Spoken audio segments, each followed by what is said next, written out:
ಧರ್ಮದ ತಳಹದಿ ತಿಳಿಯದೆ ಅತಂತ್ರವಾಗಬಾರದು. ಪಾಂಡೋಮಟ್ಟೆ ವಿರಕ್ತ ಮಠದ ಡಾಕ್ಟರ್ ಶ್ರೀ ಗುರುಬಸವ ಸ್ವಾಮೀಜಿ. ಪಾಂಡೋಮಟ್ಟಿ ವಿರಕ್ತ ಮಠದಲ್ಲಿ 875ನೇ ಮಾಸಿಕ ಶಿವಾನುಭವ ಮತ್ತು ಶರಣ ಮಡಿವಾಳ ಮಾಚಿದೇವರ ಸ್ಮರಣೋತ್ಸವ ಭವ್ಯವಾಗಿ ಜರುಗಿತು. ಡಾಕ್ಟರ್ ಶ್ರೀ ಗುರುಬಸವ ಸ್ವಾಮೀಜಿ ಮಾನವನಾಗಿ ಹುಟ್ಟಿದ ಬಳಿಕ ಶಿವ ತತ್ವಜ್ಞಾನ ಅರಿಯದೇ ಇದ್ರೆ ವ್ಯರ್ಥ. ಧರ್ಮದ ತಳಹದಿ ತಿಳಿಯದೆ ಅತಂತ್ರವಾಗಬಾರದು. ನಮ್ಮ ಧರ್ಮ ನಮಗೆ ಶ್ರೇಷ್ಠ, ಅವರವರ ಧರ್ಮ ಅವರಿಗೆ ಶ್ರೇಷ್ಠ. ತಹಶೀಲ್ದಾರ ಎಂಜೆ ನಾಗರಾಜ್ ಶರಣ ತತ್ವಗಳನ್ನು ಅನುಸರಿಸಿ ಬದುಕಬೇಕು. ಆಧುನಿಕ ತಲ್ಲಣಗಳಿಂದ ಧರ್ಮದ ತತ್ವಗಳು ಮೊಟಕುಗೊಳ್ಳದಂತೆ ಕಾಪಾಡಬೇಕು ಎಂದರು. ಗದಗ್ನ ವೈಲಿನ್ ಕಲಾವಿದೆ ವಾಣಿಶ್ರೀ ಮನಮೋಹಕ ಸಂಗೀತ ಕಚೇರಿ ನಡೆಸಿಕೊಟ್ರೆ, ಸಾಹಿತಿ ಸಿದ್ದೇಶ ಸಿದ್ದನಮಠ ರಚಿಸಿದ ಸಾಧನೆಗೆ ಸಾವಿರ ದಾರಿಗಳು ಹಾಗೂ ಅಭಿಸಾರಿಕೆ ಎಂಬ 2 ಪುಸ್ತಕಗಳು ಬಿಡುಗಡೆಯಾದವು.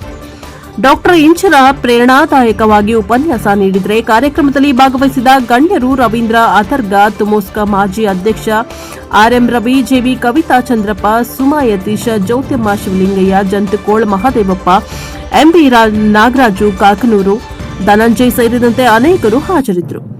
Bureau reporter Devaraj Nellihankalu, Davanagere. ವೇದಿಕೆಯ ಮೂಲಕವಾಗಿ ನೋಡಿದೀವಿ ಅನ್ನೋದನ್ನು ನಿಮ್ ಗಮನಕ್ಕೆ ತರಬೇಕು.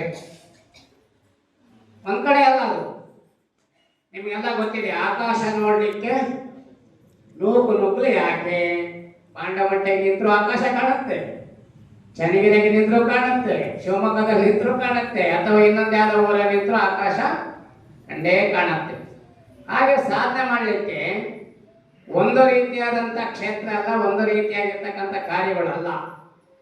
ನೋಡಿ, ಚಿಕ್ಕ ವಯಸ್ಸಿಗೆ ಮದುವೆ ಮಾಡಿ ನೋವನ್ನು ಉಂಡು ಇಷ್ಟು ವಯಸ್ಸಿನಲ್ಲಿ ನಾನು ಏನು ಮಾಡಲಿಕ್ಕೆ ಸಾಧ್ಯತೆ ಇದೆ ಅಂತೇಳಿ ಮುಖ ಇಳಿಬಿಡ್ತಂದು ಸುಮ್ಮನೆ ಮನೆಯಲ್ಲೋ ರೋಮ್ನೆಲ್ಲ ಹಾಸಿಗೆ ಸುಮ್ಮ ಮನೆಗೆ ಸಾಧನೆ ಮಾಡಕ್ ಆಗ್ತಿರ್ಲಿಲ್ಲ.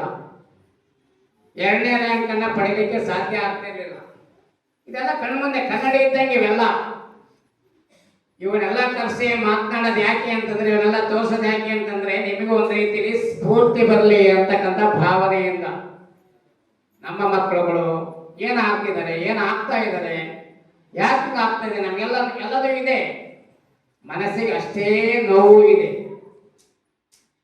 ಬಂಗ್ಲೆ ಇದೆ ಅಂದ್ರೆ ಮನೆ ಇದೆ, ಕಟ್ಟಡ ಇದಾವೆ, ವಾಹನಗಳಿದಾವೆ, ತೋಟ ಇದೆ, ಗದ್ದೆ ಇದೆ, ಹಣ ಇದೆ, ಐಶ್ವರ್ಯ ಇದೆ, ಬಂಗಾರ ಇದೆ, ಬೆಳ್ಳಿ ಎಲ್ಲವೂ ಇದಾವೆ. ಕೊನೆಗೊಂದು ನೆಮ್ಮದಿ ಮಾತ್ರ ಯಾರಿಗೂ ಇಲ್ಲ. ನೆಮ್ಮದಿ ಯಾರಿಗೂ ಇಲ್ಲ. ಇದ್ದವೆಲ್ಲ ಓಟವೆ. ಯಾಕೆ ನೆಮ್ಮದಿ ಇಲ್ಲ? ನಮಗೆ ತೃಪ್ತಿ ಇಲ್ಲಲ್ಲ. ಅದಕ್ಕೆ ಯಾಕೆ ಶರಣರ ಜೀವನ ನಮಗೆ ಆದರ್ಶ ಆಗ್ತವೆ ಅಂತಂದ್ರೆ, ಇರೋದ್ರಲ್ಲೇ ಜೀವನವನ್ನ ಸಾಧಿಸಿರೋದು ಅವರು. ನಾವೇನ್ ಮಾಡ್ತೇವೆ? ನಮಗಿಂತ ಎತ್ತರವಾಗಿರೋದನ್ನ ನೋಡಿ ನಾವು ನಿಮಗೆ ಇದೀವಲ್ಲಪ್ಪ ಅಂತೀವಿ. ಆಗಲೇ ಜಗನ್ನಾಥ್ ಹೇಳಿರುವ ಭಿಕ್ಷೆ ಬೇಡರಿತ್ತಲ್ಲ, ಅವರು ನೋಡಿ ನಾವು ಚೆನ್ನಾಗಿದೀವಲ್ವಾ? ಭಿಕ್ಷೆ ಬೇಡರಿತ್ತಲ್ಲ, ಮನೆಗಳಲ್ಲಿ, ಹಳ್ಳಿಗಳಲ್ಲಿ, ಕೇರಿಗಳಲ್ಲಿ, ಬಸ್ ಸ್ಟ್ಯಾಂಡ್ಗಳಲ್ಲಿ, ರೈಲ್ವೆ ಸ್ಟೇಷನ್ ಅಲ್ಲಿ, ಅಥವಾ ಇನ್ಯಾವುದೋ ಸ್ಥಳಗಳಲ್ಲಿ ಭಿಕ್ಷೆ ಬಡ್ತಾ ಇರ್ತಾರಲ್ವಾ? ಅವರನ್ನ ಹೋಲಿಕೆ ಮಾಡ್ಕೊಂಡ್ರೆ ನಾವು ಚೆನ್ನಾಗಿಲ್ವಾ? ನಾವು ಅವರನ್ನ ಯೋಚನೆ ಮಾಡಲ್ಲ. ನಮಗಿಂತ ಮೇಲಿರೋದೇ ನಿಮಗೆ ಕಾಣೋದು, ನಮಗಿಂತ ಕೆಳಗಡೆ ಕಂಡಿದ್ರೆ ನಾವೆಲ್ಲರೂ ಸುಖವಾಗಿರ್ತಿದ್ವಿ, ಶಾಂತಿಯಿಂದ ಇರ್ತಿದ್ವಿ, ನೆಮ್ಮದಿಯಿಂದ ಇರ್ತಿದ್ವಿ.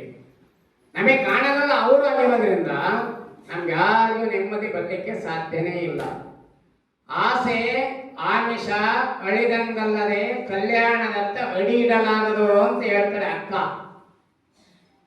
ಆಸೆನೇ ಇರಬೇಕು, ಆಮಿಷ ಇದೆಯಲ್ಲ, ಆಸೆನೇ ಇದೆ, ಆಮಿಷನೇ ಇದೆ. ಅವೆರಡು ಬಿಡದಲ್ಲೇ ನಾವು ಕಲ್ಯಾಣದ ಕಡೆ ಹೋಗಕ್ಕಾಗದೇ ಇಲ್ಲ ಅಂತ. ಕಲ್ಯಾಣ ಅಂತಂದ್ರೆ ಬಸವ ಕಲ್ಯಾಣ ಅಂತ ಅರ್ಥ ಅಲ್ಲ. ನಮ್ಮ ಜೀವನದ ಕಲ್ಯಾಣ ಆಗಬೇಕು ಅಂದ್ರೆ ಇದರಿಂದ ಹೊರಗಡೆ ಇರಬೇಕು. ಇವತ್ತು ಮಾಚಿದೇವರನ್ನ ಜ್ಞಾಪಕ ಮಾಡ್ಕೊಳ್ತೀವಿ ಅಂತಂದ್ರೆ, ಮಾಚಿದೇವರನ್ನ ಸ್ಮರಣೆ ಮಾಡ್ಕೊಳ್ತಿದೀವಿ ಅಂತಂದ್ರೆ, ಆ ಮಾಚಿದೇವರು ಮಾಡಿರ್ತಕ್ಕಂಥ ಸಾಧನೆ ಇದೆಯಲ್ಲ, ಅವರು ಲಿಂಗವಂತರಲ್ಲದ, ಅಂಗದ ಮೇಲೆ ಲಿಂಗ ಇಲ್ಲದೆ ಇರ್ತಕ್ಕಂಥ ಯಾವ ವ್ಯಕ್ತಿಯ ಬಟ್ಟೆಯನ್ನು ಸಹ ತೊಳಿತಾ ಇರಲಿಲ್ಲ. ಇದು ಗಮನಿಸಬೇಕು.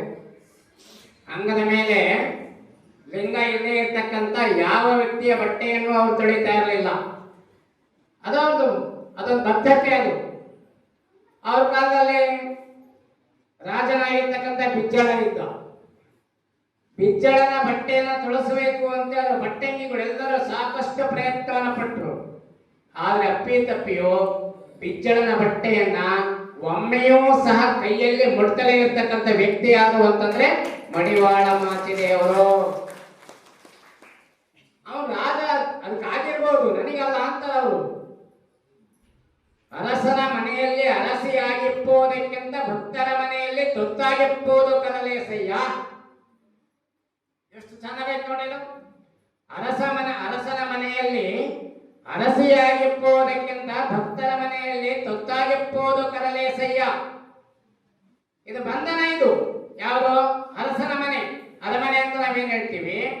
ಅರಮನೆಯಲ್ಲಿ ರಾಣಿಯಾಗಿರುವುದಕ್ಕಿಂತಲೂ ಅರಸನ ಮನೆಯಲ್ಲಿರುವಂತಹ ರಾಣಿ ಏನಾದ್ರು ಕೆಲಸ ಮಾಡ್ತಾರ? ಏನೂ ಕೆಲಸ ಮಾಡಲ್ಲ. ಹೋಗಿ ಸ್ವತಂತ್ರವಾಗಿ ಹೊರಗಡೆ ಹೋಗಿ ಓಡಾಡಕ್ಕೆ ಬರಕ್ಕೆ ಅವಕಾಶ ಇದೆಯಾ? ಅವಕಾಶನೂ ಇಲ್ಲ. ಬೇರೆ ಯಾರ ಹತ್ರ ಮಾತನಾಡಲಿಕ್ಕೆ ಅವಕಾಶ ಇದೆಯಾ? ಅದಕ್ಕೂ ಇಲ್ಲ.